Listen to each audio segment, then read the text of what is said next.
Your life is short, terrifyingly short. Assuming that you get to live to the age of 80, that is just 4,000 weeks or 29,000 days. If you were to visualize what an 80-year-old life looks like, it would look something like this, where each circle represents 1 year. Now, I'm going to be 40 this year, so I would cross off 40 of those circles. And here's what you see is left. The blank circles represent the years that is left of my life. Scary, I know. I have this as a constant reminder of just how short life is, because it is something that we tend to forget too easily. And it is why so many live this tragic scenario of living as if they are never going to die and then dying having never really lived. Don't let this be you. So in today's video, I want to share with you 3 insights on how you can spend your time more wisely, and to help you understand that it's not just about how long you live, but about the quality of your existence. The first is to understand what success means to you. Because when you haven't trained your mind to focus on what you want, you will be told by society what is important. I used to think that success was about my job title, how much I earned, my status in society, the car I drove, how big my house was. However, over time, and as I grew more wiser, I came to realize that success for me was more about legacy. It was about inner peace. It was about whether I lived a life true to myself. It was about the impact that I had on the lives of other people. This transition from focusing on career virtues, as I would like to call it, and spending more of my energy focusing on legacy virtues, really helped me to get clear on what mattered most. Because it is our legacy that people remember at the end of our lives. They won't talk about in your eulogy about how hard you worked or how long you worked in the office or the accolades that you achieved. More likely, they will be talking about the impact that you had on those around you, the value that you brought into this world. There is this beautiful story about Alfred Nobel, a man who had the rare opportunity to read his obituary before he actually passed. During a warehouse incident in which it went ablaze, with many people dying in the process, the media had mistaken his brother for him as one of the men that died. His brother Ludwig was the actual person that died, but they have thought that Alfred did. So upon reading the newspaper, he read the title, and it wasn't pleasing. It was brutal, in fact.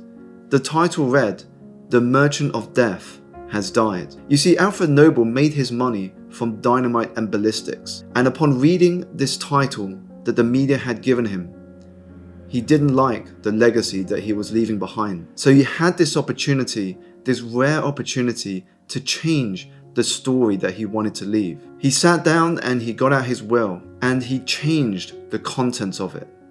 After leaving some funds for those in the estate that he had, to his loved ones and friends, he then decided to put his money to work by pouring it into funds that would go into awarding prizes to those who are furthering the causes of humanity, who are bettering our planet and helping us as a society to be better.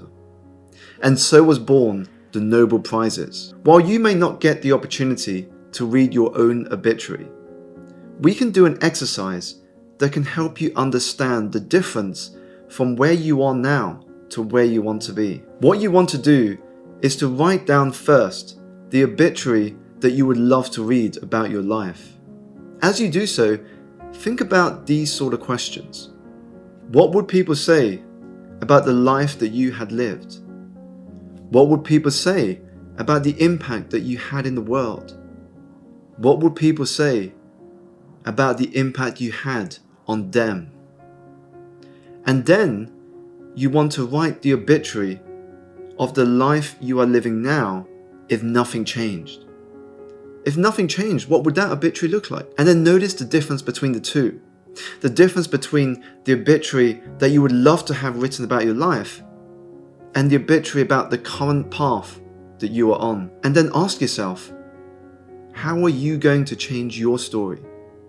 How are you going to change the life that you are living to the one that you want to live. It is too late to go back and change what has happened, but it is never too late to begin living the life that you are meant to live, and to change the trajectory of your future, to change the destination that you get to at the end of your life. The second is to master the art of being, not just doing. There is this quote that says, "Wherever you are, be there." And it makes me realize that the greatest gift that we can give to others and that we can receive is that feeling of being listened to, that feeling of being present with somebody, to feel connected with someone. And it is an experience that I'm reminded of often as a parent of a 4-year-old and husband to my wife, that the most precious moments in life is less about the doing and more about the being. Being in the present, being with the people that you love. Because you are rarely going to look back and say, "I wish I stared at my phone and screens more. I wish I'd worked late into the evening." More likely, you're going to look back and say, "I wish I spent more quality time with the people I loved. I wish I was there for those moments." An insight that my 4-year-old daughter taught me was that people do not want your time as much as they want your energy and presence.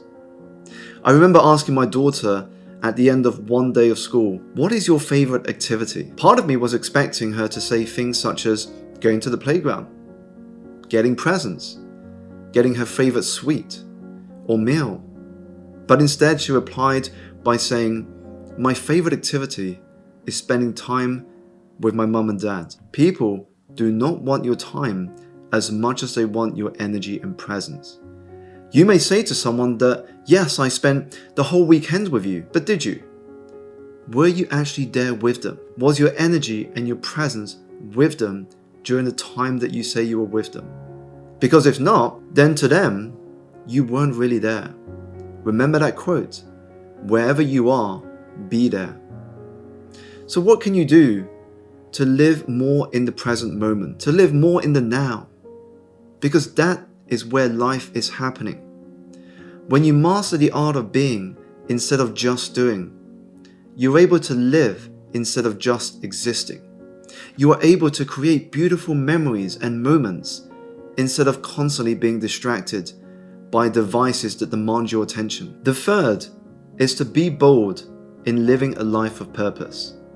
I believe that the purpose of life is a life of purpose, and it begins with owning your day. When you own your day and take bold action to move forward towards the goals that matter, you create a ripple effect that seeps into the actions of tomorrow.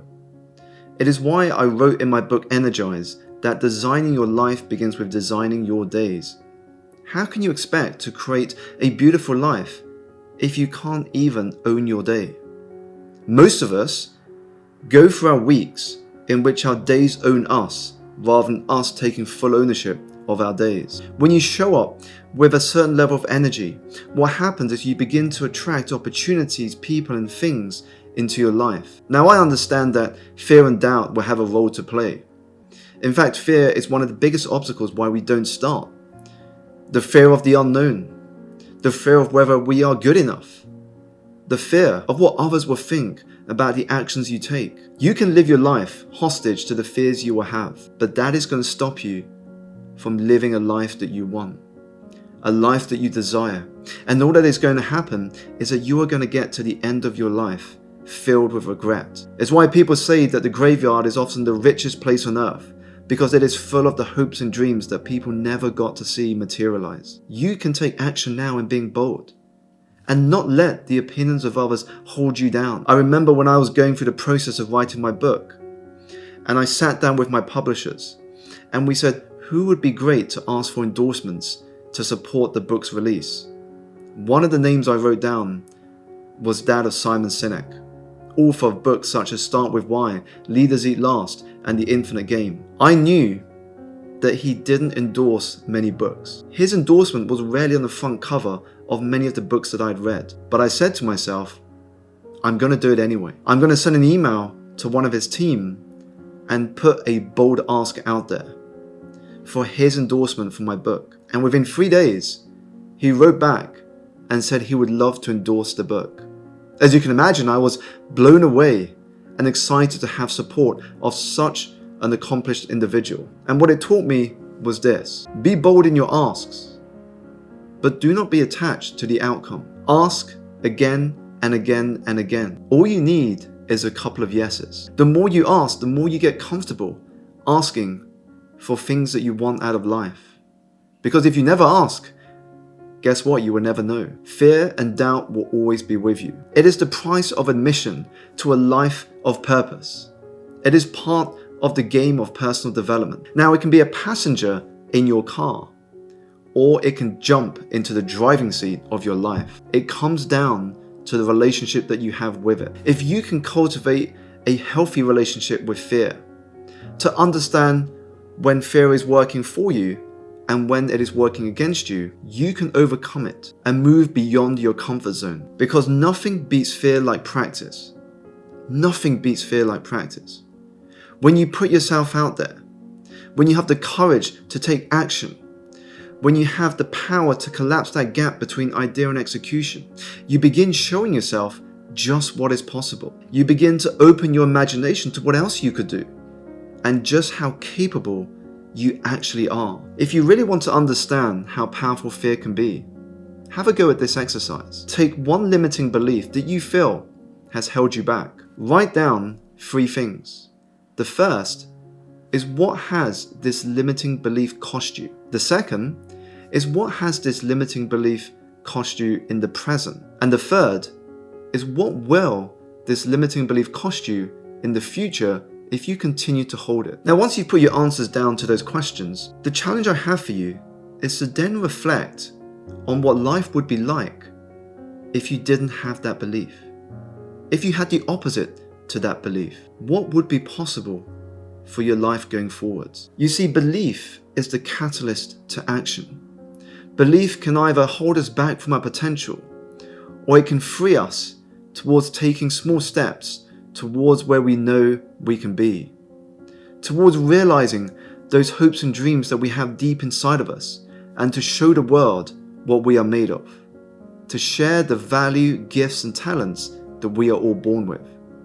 Because you matter. You were born on this planet for a reason. And when you get to share this with the world, when you get to do the work that you are meant to do, that is what contributes to a fulfilling life. So I hope you find the courage to build a life around what matters most to you. I hope you listen to the guide that resides within each and every one of us and awaken that hero potential. I hope you discover the energy to come back stronger and allow your life to flourish in ways that will make you want to pinch yourself. Because one day, when you're old and looking back on life, you're going to wish you had. You're going to wish you had done things differently, and you won't be able to travel back in time to change things. But if you commit to making better choices today, to living with intention, to living with purpose, you are going to put yourself on the path towards fulfillment.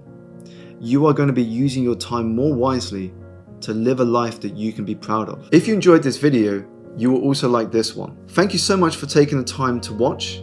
I hope you enjoyed some of the insights that I shared today. If you did, it would be amazing if you could give it a thumbs up, subscribe, and leave a comment below on what resonated most with you. In the meantime, I will see you in the next video.